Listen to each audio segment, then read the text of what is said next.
Kia ora te whanau, ko hofta moenga ko Trent awa ko Atlantic te moana, no Ingararia ho, kei Tamaki Makoro toko Kayanga, ko Ritrolia ho, ko Ramanda toko Macau, toko wha mawa taonga, ara ko Reina, rata ko Stevie, ko Leah, ko Ruby, ko rata tanako, o takatune. No reira tana tato katoa.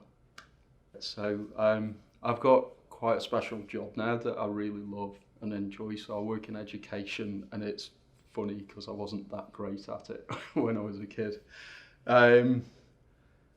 So I'm from a place called Stoke in the UK, and it's a really poor socio-economic area. Nobody in my family had ever been to university. My parents really, they believed in, the power of education to shift you out of that. So they just worked incredibly hard, and they worked hard to send me, my brother and my sister to good schools. So when I was 11, I got the choice of either passing an exam and going to a private school, or getting sent to a boarding school. So I passed the exam. I went to this private school, and I mean, the majority of the kids there I didn't really understand. They all had like loads of money, and all the stuff that went on there, I mean, I just hated it. I had like lots of fun being naughty with my friends, but it was a British public school, so corporal punishment was a big thing. Used to get hit quite a lot by teachers. Yeah, I mean, school was really weird. I was like really useless academically, and was just basically naughty. So that's kind of what I left school with, was that I was a naughty lad, basically. So yeah, school wasn't great. So I didn't do very well at school, and I used to hang around with a bunch of folks who my dad calls the wrong crowd, so getting up to no good. I didn't do very well academically. When I was in my early 20s, I sort of decided I'd better get my act together a bit. So me and a friend thought it would be a bit of a laugh if we became lawyers. You can apply for any course in the UK if you're an adult. So we got onto a law course, and I went to the first lecture of the law degree, and this boring git stood up in a suit and literally read out of a textbook, and I just thought, sod that, I've got much more interesting stuff to do with my time. So I got a law degree. It was a crap law degree. I never went to any lectures or anything. I just used to, we had to write 5 assignments every semester, and I'd literally just go in for 5 days and be like, what the hell do we have to do? And just bang out these crap assignments and just swap the night before the test. So I got a 2-2. It was like, I think 46% was probably the highest mark I got at uni. So I got a really crap degree. But I was lucky in a way, because when I graduated from university, there was a huge glut of graduates in the UK, and the Law Society had brought in a minimum wage for trainee solicitors. So nobody could get jobs at all. But I had other sources of income, so I didn't need to get paid. So I put a suit on and knocked on doors and said, give me a job, don't pay me. And somebody said yes. So I ended up becoming a lawyer, which I hated because I kind of went into it thinking it was about helping people, but it turned out it was about earning fees. So I did that for a little bit. I packed that in. I had a job working in big fleet car sales. I went to work for a marketing company and hated that. When I was in my early 30s, I decided to go back to uni. So I fell in love with computers. So like I've got a big misspent youth that pretty much lasted into my mid-30s. So acid house music happened when I was a kid in the UK. So I loved taking drugs and I loved getting to the parties. I still do love the music. You know, I learned how to DJ. I got a bit interested in making the music, and you know, through that and computer games, I got interested in computers. So I applied to do a computing course at university, and I got an interview with the course director, and he was like, "Yeah, you can do the course, but you've got to do you've got to pass a maths paper," and I just couldn't do maths when I was at school at all. So I left the interview just feeling shit really and thinking that's it. I've got no chance. And I got a kid's maths book out of the library and just took it home and started working through it. And actually, it was weird. I actually discovered that all the maths that I couldn't do when I was at school, I could do. And even though I'd never done anything academically, because I was interested in computing, I actually I got a master's in computing, and I even got a distinction for it. So I actually got this sort of real personal understanding of this thing called engagement and learning. Yeah, you know, when I was at school, I literally wasn't engaged with anything and I couldn't learn anything, but I found that when I was interested, I could learn whatever I wanted.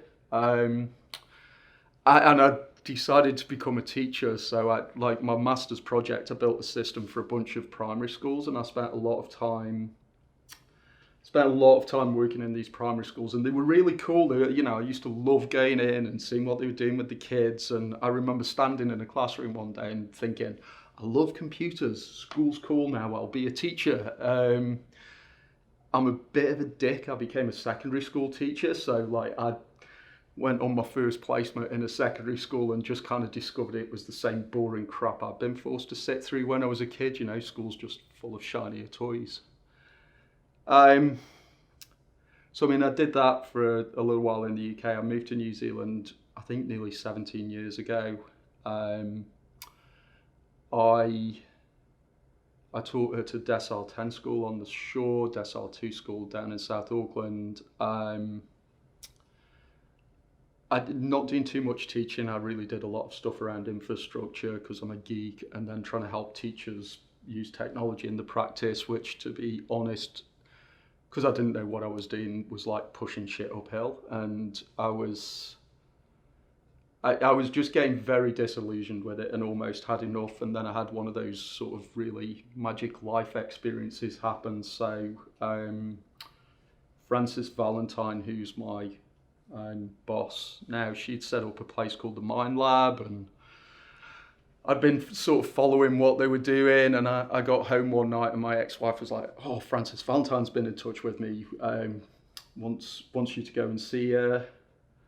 And I just thought she'd want me to take some kids from the school I was at the time, so I left it for a bit. And I still remember turning up at this really cool, funky building on a crappy winter's night in Auckland, and it was raining, and I just walked in and I saw something that I'd never seen before. There were like 30 odd teachers there late at night after a full school day, and they were doing professional development. They were learning, but they were like cheering and smiling and laughing and having fun. And you know, Frances had just sat me down and said, "I want you to work for me," and I just said yes. And that's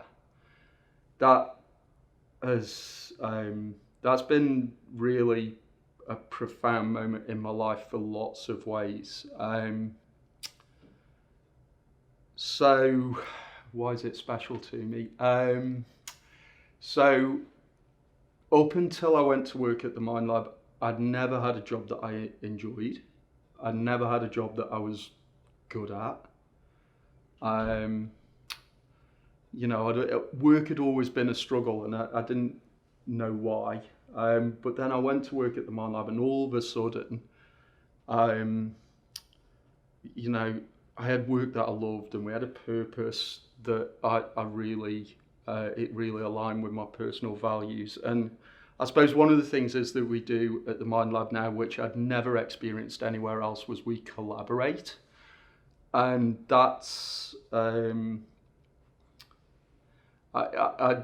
just don't come across that anywhere, because to collaborate, you need psychological safety.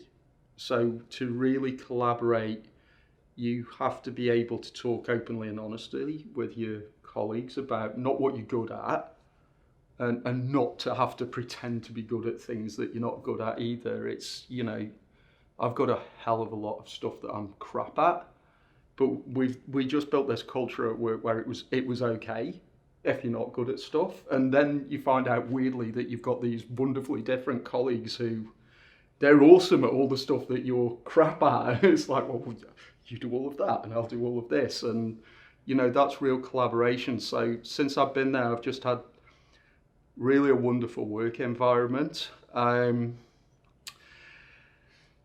kind of butt around that is, even though I'd had that and I was really beginning to thrive, so I look like a white privileged male, and I am, because I'm white and male.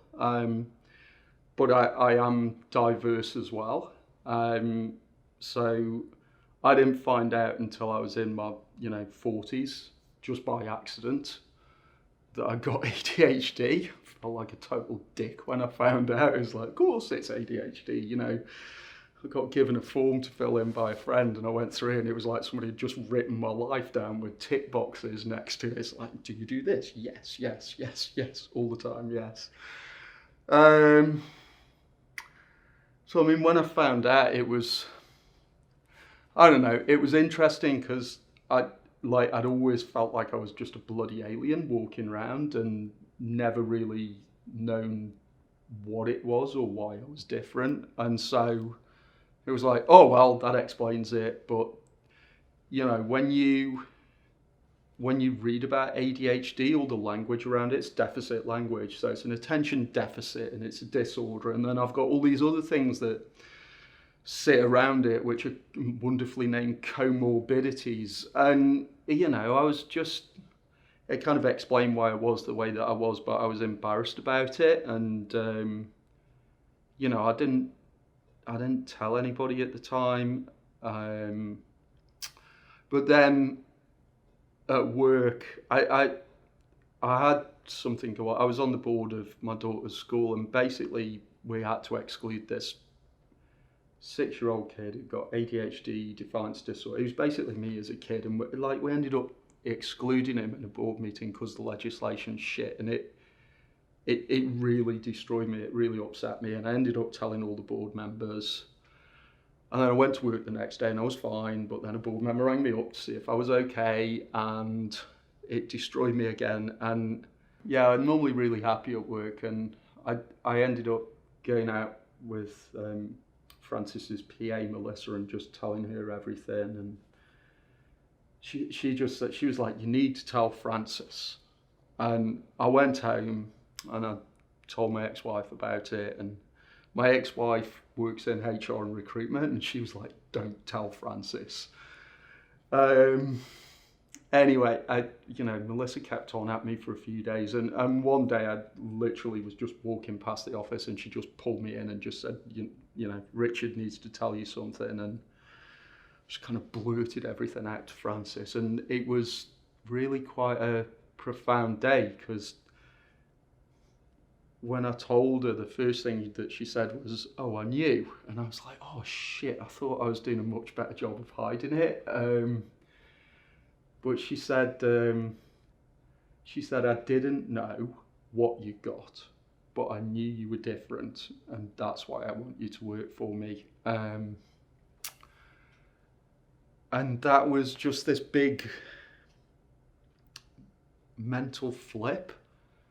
I'd never seen having a different brain as having any value, and she just totally turned that on its head. And the next thing she said was, what do you want me to do to help? And the magical thing about where I work is nothing, because I already had a really wonderfully supportive environment. So I'm profoundly grateful for where I work because I can go in every day and be me. And, you know, if you've got ADHD, that comes with a lot of stuff that normally you try and rein in. You know, it's like my brain thinks it, my mouth says it, and that's like a blessing and a curse. Yeah, so I mean, I've got a really awesome work environment that I love. It's made me think differently about ADHD. You know, myself and my partner, we've got 4 children between us, and 3 of them, you know, one of them's more towards the neurotypical side, and 3 of them are more neurodiverse. And what I do at work is all around innovation, and it's really about the secret to innovation is beautifully simple. It's all about diversity, but not the kind of diversity that most people normally talk about. So when people normally talk about diversity, they talk about gender or religion or ethnicity. And those things are important, but there's a deeper one that matters more, and that's diversity of thought. And, you know, what I find through work is that's the beautiful thing about people who are on the neurodiverse side.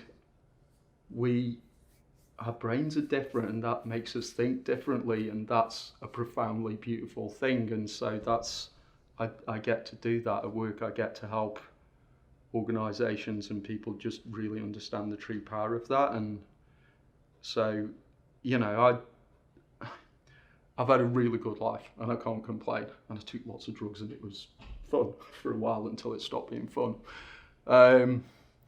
But, you know, I don't want any of our children or any children to have to go through the crap that I've had to go through. It's, you know, I've got something that I'm incredibly grateful for every day, that I can go to work and I can be myself.